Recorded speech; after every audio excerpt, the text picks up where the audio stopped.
everybody, what's up? I'm Sarah the Rebel, and this is Woman Up Short, mini, tiny interview because we don't have our normal format. And I'm here with this hoe right over here. This is Tasty Steve, if you don't know. He is a commentator on a bunch of cool ass fighting games. He's got a great voice. Say hello to the people. Hello, people. There we go. Tell me a little about yourself, if you have a Twitch channel, all that shit. Twitch.tv/Tasty_Steve. It's very complicated.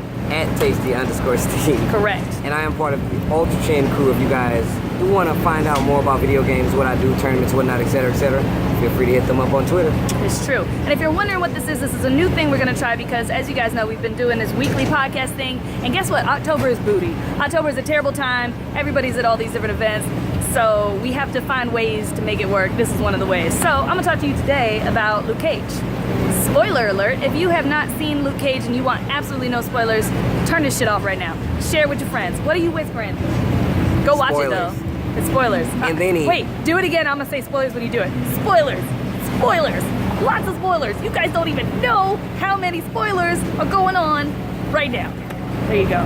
That's what he was saying in sign language. Anywho, so first of all, there are a lot of people, I'm gonna talk about the negative first. Okay. And we're gonna get into positive. There are a lot of people saying that Luke Cage is not as much of a hero as like Daredevil, Jessica Jones in their shows, that he's more laid back and that there wasn't enough action. How do you feel about that statement? I feel like people misread the Marvel formula on TV shows, and this is me being 100% honest. I feel like there's a lot of people that were not maybe kind of understanding of what Luke Cage actually was supposed to be, so they misconstrued it, and then they say things like what Miss Sarah just said. I completely agree. I think this show was more of an ensemble than the other shows.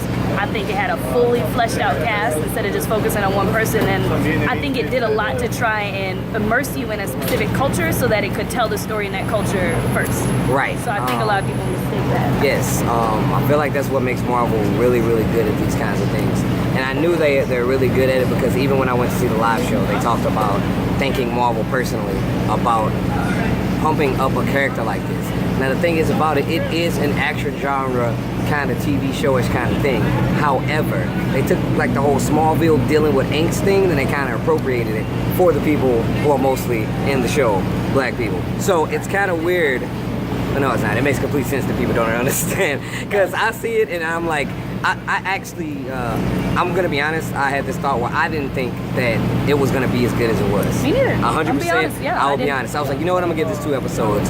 But by the end of the first episode, I questioned. I'm like, what the hell was I thinking? Of course I'm going to love this. And the second episode, I was like, I'm going to watch this like 2 or 3 times.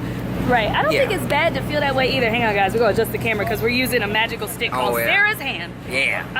I don't think it's weird to feel that way because we've been tricked so many times before. Right. And so that's why you guys know me. I don't ever look. My thumb's in the shit. It's some bullshit. I don't never trust anything. I'm a pessimist. When you talk, I'll hold it. When I talk, oh my god, my arm's so tired, guys. It's just a floppy noodle of an arm.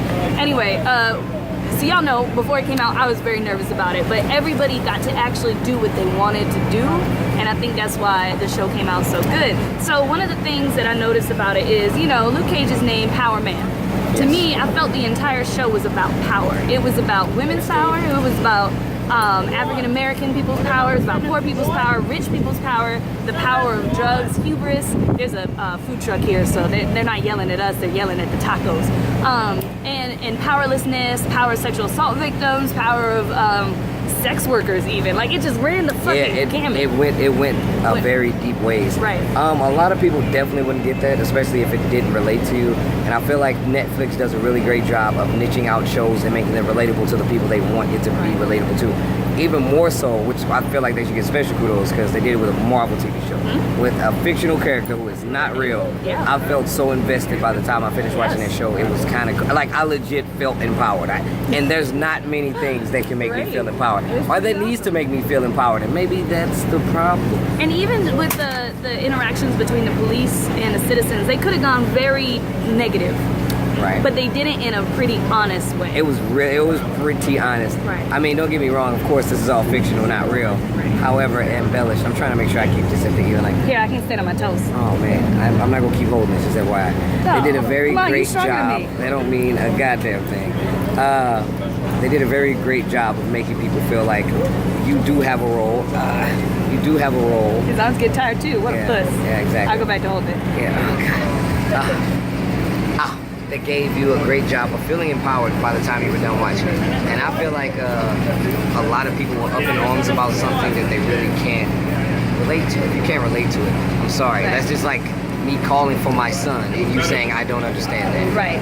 When I just told not people, I was like, yo, if you watch the case and you don't feel like, you feel like things are going over your head, or you feel like nothing's happening in the episode, go find a black friend. If you don't have a black friend, call me, I will assign you a black friend. And watch it again with them, with somebody to be like, oh, see, this is referencing Oh this damn, thing, and so this real is life based on subtitles? this. Sick, I would do that. Steve will do it. Steve will be your real life subtitles. Yeah, that would be the hypest fucking That'd be You too probably much. get exhausted halfway through it. Yeah, that's true. I have that power. Steve's at an 11 all the time.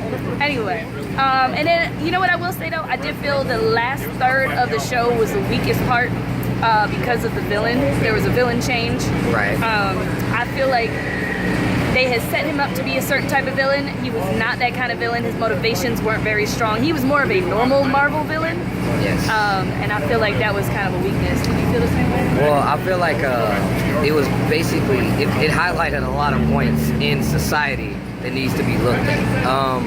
And even more so, I think, and I'm telling you right now, I think that what ended up happening was like, they made a very pivotal change. We did say there were spoilers, right? Yeah. So they made Diamondback his brother, right? But I really feel like that's just a double entendre. He made him his brother, and his brother was doing damage to his own brother. Like, you know what I mean? And the way he stopped him was like, that was love. Like, that was nothing else. And that's gonna go over a lot of people's heads. Like, even watching it, like, I legit had to flip a switch, and I'm like, oh, they're talking to me. Right. Like, they're talking to me because they realize that this is a real life scenario, Right. just embellished to the point of superpowers. He did that with a lot of little things, right? Hold on a little bit. Oh my god. So- I feel like we need a studio for this. I'm We do. dead I'm serious. sorry, guys. You know, we gotta make it work how we make it work. So I noticed it first in the part where they talked about Mariah getting sexually abused by an uncle. You don't even know if he's a real uncle, but that's such a thing that happens, right? That's like, that's enough of a part of culture that it got joked about in the damn hashtag cookout fucking tweets. It was brought up, oh, that uncle, that uncle. Yep. So I felt like this was a similar thing, and for me as like a bastard child, I was like, this is all those feelings when you are not the child that was supposed to be had, or you know, when you're kind of off to the side. And I think that those feelings translate to more than just, like you were saying, this actual blood bond of siblings, to people who are in your tribe, people who are connected with you. So I agree. I love this fucking show. I also love said show. I'm trying my best to make this last. I That's what actually she said.